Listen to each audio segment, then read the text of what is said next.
14 फरवरी 2019 की तारीख।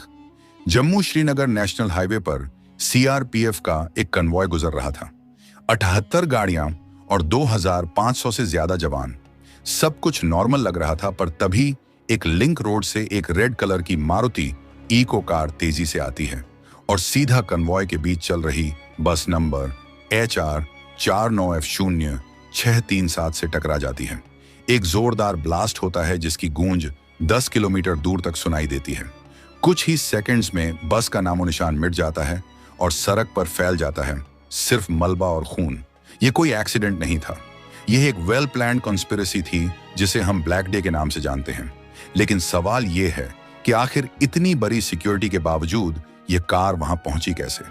कौन था वह शख्स जो मौत का सामान लेकर उस कार में बैठा था, और कौन था वो मास्टरमाइंड जो पर्दे के पीछे से इस खूनी खेल को कंट्रोल कर रहा था? अगर आप जानना चाहते हैं कि कैसे NIA ने इस ब्लाइंड केस को सॉल्व किया और कैसे एक टूटे हुए मोबाइल फोन ने पूरी साजिश का पर्दाफाश किया, तो जुड़े रहिए इस वीडियो के एंड तक। 14 फरवरी की सुबह जम्मू के ट्रांजिट कैंप में हलचल तेज थी। पिछले कुछ दिनों से हो रही भारी बर्फबारी और लैंडस्लाइड की वजह से नेशनल हाईवे बंद था, जिसकी वजह से हजारों जवान जम्मू में फंसे हुए थे। जैसे ही मौसम साफ हुआ तो हेडक्वार्टर से ऑर्डर आया कि सभी जवानों को एक साथ श्रीनगर भेजा जाए। सुबह के करीब 3:30 बजे 78 गाड़ियों का एक लंबा काफिला जम्मू से निकलता है। इस काफिले में 2500 से ज्यादा जवान सवार थे जो अपनी छुट्टियां बिताकर वापस ड्यूटी पर लौट रहे थे। इनमें से कई जवान ऐसे थे जो अपने घर वालों से वादा करके आए थे कि वो जल्द ही वापस आएंगे। किसी को अंदाजा नहीं था कि यह सफर उनका आखिरी सफर होने वाला है। काफिला पूरी सिक्योरिटी के साथ आगे बढ़ रहा था। रोड ओपनिंग पार्टी ने रास्ते की चेकिंग कर ली थी और गाड़ियां अपनी रफ्तार से श्रीनगर की तरफ बढ़ रही थी। दोपहर के करीब 3 बजे काफिला कश्मीर वैली में एंटर करता है और पुलवामा के लेथपोरा इलाके के पास पहुंचता है। ये वो जगह थी जहां सड़क थोड़ी घुमावदार और चढ़ाई वाली थी। ठीक इसी वक्त एक सर्विस रोड से एक मारुति इको कार हाईवे पर आती है। इस कार को चला रहा था 20 साल का एक कश्मीरी लड़का आदिल अहमद डार। आदिल ने अपनी कार की स्पीड बढ़ाई और धीरे धीरे काफिले के साथ चलने लगा। सिक्योरिटी वाहनों को चकमा देते हुए वो काफिले के बीच में घुस गया। उसका टारगेट थी 76वीं बटालियन की बस नंबर HR 49F0637, जिसमें 40 जवान बैठे थे। जैसे ही आदिल की कार बस के बराबर पहुंची, उसने कार को सीधा बस की तरफ मोड़ दिया। एक भयानक टक्कर हुई और उसके तुरंत बाद 200 किलोग्राम एक्सप्लोसिव्स फट गए। धमाका इतना तेज था कि बस के परखच्चे उड़ गए और लोहा पिघलकर सड़क पर बिखर गया। जो मंजर वहां था वो किसी भी इंसान की रूह कंपा देने वाला था। ब्लास्ट के बाद वहां सिर्फ धुएं का गुब्बार और चीख पुकार थी।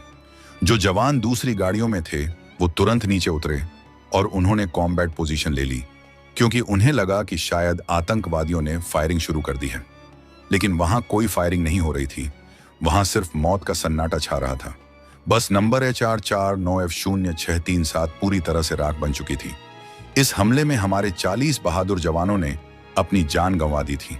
पूरे देश में गुस्से और शोक की लहर दौड़ गई। हर तरफ सिर्फ एक ही मांग थी, बदला। लेकिन इन्वेस्टिगेशन एजेंसियों के लिए यह एक बहुत बड़ी चुनौती थी। यह एक ब्लाइंड केस था। हमला करने वाला आदिल अहमद डार ब्लास्ट में मारा जा चुका था और कार के टुकड़े टुकड़े हो चुके थे। सबूत के नाम पर वहां कुछ भी नहीं बचा था। नेशनल इन्वेस्टिगेशन एजेंसी यानी NIA की टीम जब मौके पर पहुंची तो उनके सामने सबसे बड़ा सवाल यह था कि इस हमले की शुरुआत कहां से की जाए। इन्वेस्टिगेशन टीम ने पूरे इलाके को छान मारा। मेटिकुलस सर्च के बाद उन्हें मलबे के ढेर में एक बहुत छोटा सा मेटल का टुकड़ा मिला। यह टुकड़ा उस मारुति इको कार के शॉक एब्जॉर्बर का था। इस छोटे से टुकड़े ने इन्वेस्टिगेशन की दिशा ही बदल दी।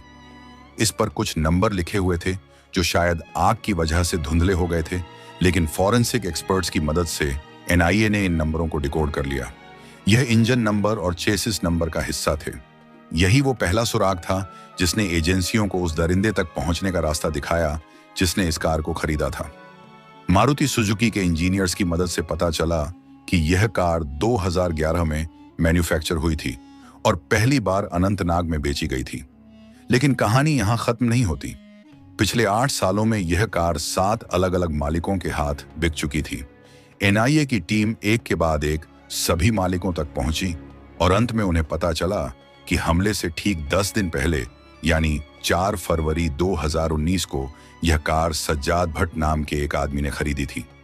सज्जाद भट्ट बिजबेहारा का रहने वाला था। जब पुलिस सज्जाद के घर पहुंची तो वो वहां से फरार हो चुका था। सज्जाद का गायब होना इस बात का सबूत था कि वो इस साजिश का हिस्सा था, लेकिन सज्जाद सिर्फ एक प्यादा था। असली मास्टरमाइंड कोई और था जो पर्दे के पीछे छिपा था। एजेंसियों को इंटेलिजेंस इनपुट्स मिल रहे थे कि इस हमले के पीछे जैश-ए-मोहम्मद का हाथ है, लेकिन प्रूफ चाहिए था। तभी एक एनकाउंटर में सिक्योरिटी फोर्सेस को एक बड़ी कामयाबी मिली। एक मुठभेड़ में जैश के कुछ आतंकी मारे गए और उनके पास से एक टूटा हुआ मोबाइल फोन बरामद हुआ। आमतौर पर ऐसे टूटे हुए फोन बेकार होते हैं, लेकिन एजेंसियों ने इसे CERTIN के एक्सपर्ट्स के पास भेजा। जब इस फोन का डेटा रिकवर किया गया तो उसने इन्वेस्टिगेटर्स के होश उड़ा दिए। इस फोन में फोटोज और चैट्स का ऐसा खजाना था जिसने पूरी साजिश की परतें खोल कर रख दी। पता चला कि इस हमले का मास्टरमाइंड पाकिस्तान से आया हुआ एक टेररिस्ट था जिसका नाम था उमर। उमर कोई मामूली आतंकी नहीं था, बल्कि वो जैश के चीफ मसूद अजहर का अपना भतीजा था। उमर पाकिस्तान से स्पेशली इस मिशन के लिए भारत भेजा गया था। उसने अफगानिस्तान के ट्रेनिंग कैंप्स में अल-कायदा और तालिबान के साथ मिलकर एक्सप्लोसिव्स बनाने की ट्रेनिंग ली थी। अप्रैल 2018 में वो सांबा सेक्टर के रास्ते बॉर्डर क्रॉस करके भारत में घुसा था। उसने अपने साथ RDX और हाई ग्रेड एक्सप्लोसिव्स की तस्करी की थी। उमर कश्मीर में इद्रीस भाई के नाम से एक्टिव था। डेटा से पता चला कि उमर ने पुलवामा के लोकल लड़कों को ब्रेन वॉश किया और उन्हें इस हमले के लिए तैयार किया। उसने आदिल अहमद डार को सुसाइड बॉम्बर बनने के लिए चुना, क्योंकि आदिल एक लोकल कश्मीरी था और उस पर किसी को शक नहीं होता। लेकिन सबसे चौंकाने वाला खुलासा यह था कि उमर ने सिक्योरिटी प्रोटोकॉल तोड़ते हुए अपना फोन अपने पास रखा था। उसके पाकिस्तान बैठे हैंडलर्स ने उसे फोन डिस्ट्रॉय करने को कहा था, लेकिन उमर एक लड़की के प्यार में पड़ गया था जिसका नाम था इंशा जान। इंशा जान पुलवामा की रहने वाली थी और वो उमर को लॉजिस्टिक्स प्रदान कराती थी। उमर इंशा से बात करने के लिए वो फोन यूज करता था और यही गलती उस पर भारी पड़ गई। इंशा जान और उसके पिता तारिक अहमद शाह ने ही आतंकवादियों को अपने घर में पनाह दी थी। यही वो घर था जहां हमले से पहले आदिल अहमद डार ने अपना आखिरी वीडियो रिकॉर्ड किया था, जो बाद में वायरल हुआ।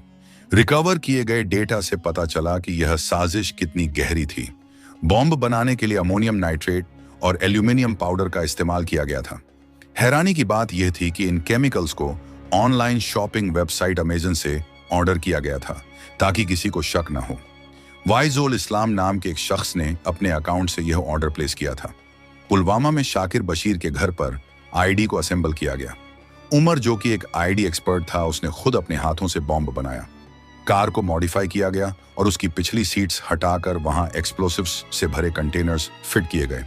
लगभग 200 किलोग्राम एक्सप्लोसिव्स उस छोटी सी कार में भरे गए थे। 14 फरवरी से पहले इन्होंने हाईवे की रेकी की और काफिले के आने का इंतजार किया। मौसम खराब होने की वजह से उन्हें कुछ दिन रुकना पड़ा, जो उनके लिए फायदेमंद साबित हुआ, क्योंकि जब हाईवे खुला तो काफिले का साइज बहुत बड़ा था। जिस दिन हमला हुआ उस दिन सुबह आदिल अहमद डार नहाया धोया और नए कपड़े पहने। उसने अपने घर वालों के लिए एक वीडियो मैसेज रिकॉर्ड किया और फिर मौत की गाड़ी लेकर हाईवे की तरफ निकल पड़ा। उमर और दूसरे हैंडलर्स लगातार उसके टच में थे और उसे गाइड कर रहे थे। जैसे ही काफिला पास आया, आदिल ने बिना किसी हिचकिचाहट के बटन दबा दिया और खुद को उड़ा दिया। इस हमले के बाद भारत ने वो किया जिसकी उम्मीद दुश्मन को नहीं थी। 12 दिनों के अंदर इंडियन एयरफोर्स ने पाकिस्तान के बालाकोट में घुसकर जैश के ट्रेनिंग कैंप्स पर एयर स्ट्राइक की और सैकड़ों आतंकवादियों को ढेर कर दिया। लेकिन कहानी यहां खत्म नहीं हुई। एनआईए और सिक्योरिटी फोर्सेस ने कश्मीर में छुपे बैठे सभी साजिशकर्ताओं को ढूंढ निकाला। मास्टरमाइंड उमर को मार्च 2019 में एक एनकाउंटर में मार गिराया गया। बॉम्ब बनाने वाला इस्माइल अलवी उर्फ लंबू भी बाद में मारा गया। कार खरीदने वाला सज्जाद भट्ट भी अपने अंजाम तक पहुंचा। एनआईए ने 13,500 पन्नों की चार्जशीट फाइल की, जिसमें पाकिस्तान की इन्वॉल्वमेंट के पक्के सबूत दिए गए। पुलवामा हमले ने देश को झकझोर दिया था, लेकिन इसने हमें एकजुट भी किया। आज भी जब हम 14 फरवरी को याद करते हैं तो उन 40 बहादुर जवानों की कुर्बानी हमारी आंखें नम कर देती हैं। उनका बलिदान बेकार नहीं गया, क्योंकि इसके बाद टेररिज्म के खिलाफ जो जीरो टॉलरेंस पॉलिसी अपनाई गई, उसने आतंक की कमर तोड़ कर रख दी। ये थी कहानी उस दिन की जब देश रोया था, पर साथ ही दुश्मन को यह पैगाम भी मिला था कि नया भारत छेड़ता नहीं है, पर अगर कोई छेड़े तो उसे छोड़ता भी नहीं है। दोस्तों, अगर आपको यह वीडियो इंफॉर्मेटिव लगी हो तो इसे लाइक करें और अपने दोस्तों के साथ शेयर करें, ताकि हर भारतीय को इस सच्चाई का पता चल सके। और अगर आपको जानना है कि पहलगाम अटैक कैसे हुआ था और उसका बदला हमारी भारतीय जवानों ने कैसे लिया था, तो आप ऊपर आई बटन को क्लिक करके देख सकते हैं। ऐसे ही ट्रू स्टोरीज और इन्वेस्टिगेशंस के लिए हमारे चैनल को सब्सक्राइब करना ना भूलें। जय हिंद, जय भारत।